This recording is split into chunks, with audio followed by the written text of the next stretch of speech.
नमस्कार, आप देख रहे हैं वर्तमान युग और मैं हूं आपके साथ अंजलि।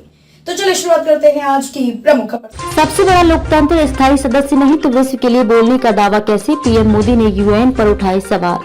प्रधानमंत्री नरेंद्र मोदी ने संयुक्त राष्ट्र सुरक्षा परिषद पर फिर सवाल उठाया है कि यह संस्था दुनिया के लिए बोलने का दावा कैसे कर सकती है जब सबसे अधिक आबादी वाला देश और सबसे बड़ा लोकतंत्र इसका स्थायी सदस्य नहीं है। उन्होंने कहा कि भारत को अपना उचित स्थान फिर से हासिल करने की जरूरत है, क्योंकि मुद्दा सिर्फ संयुक्त राष्ट्र की विश्वसनीयता का नहीं है। वैश्विक दक्षिण के अधिकारों को लंबे समय से नकारा गया, इससे इन देशों के लोगों के मन में गुस्सा है। भारत वैश्विक दक्षिण और पश्चिमी दुनिया के बीच सेतु की भूमिका में है।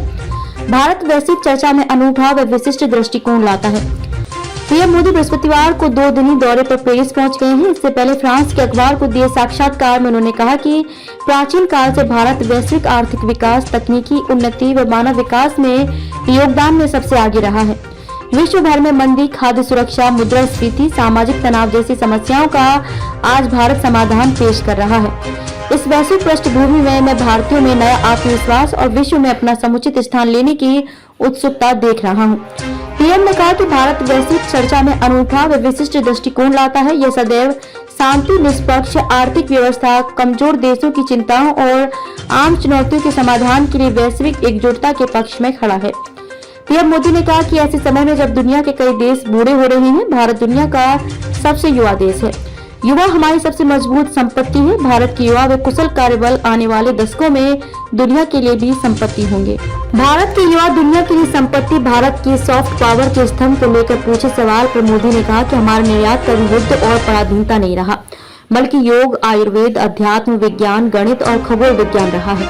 हम हमेशा वैश्विक शांति और प्रगति में योगदान करते रहे हैं। यह सौभाग्य की बात है कि भारतीय संस्कृति और सभ्यता में नए सिरे से रुचि पैदा हुई है।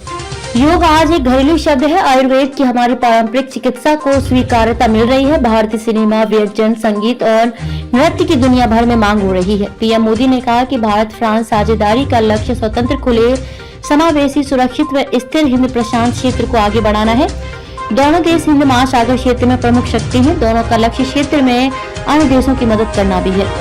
मैक्रो और हमारी सोच समान। पीएम मोदी ने निमंत्रण के लिए फ्रांस के राष्ट्रपति इमैनुअल मैक्रो का आभार जताया और कहा कि उनकी सोच भारत से मेल खाती है। लिहाजा भारत और फ्रांस के बीच आर्थिक, सामाजिक, सांस्कृतिक और आमजन के बीच संपर्क जैसे क्षेत्रों में साझेदारी गहरी हो रही है। 2014 के बाद से हमारा व्यापार लगभग 2 गुना हो गया है। खबरों में अब तक के लिए बस इतना ही। मिलते हैं फिर ऐसी ही किसी बड़ी खबर के साथ। तब तक के लिए नमस्कार और देखते रहिए वर्तमान युग, वर्तमान का सच।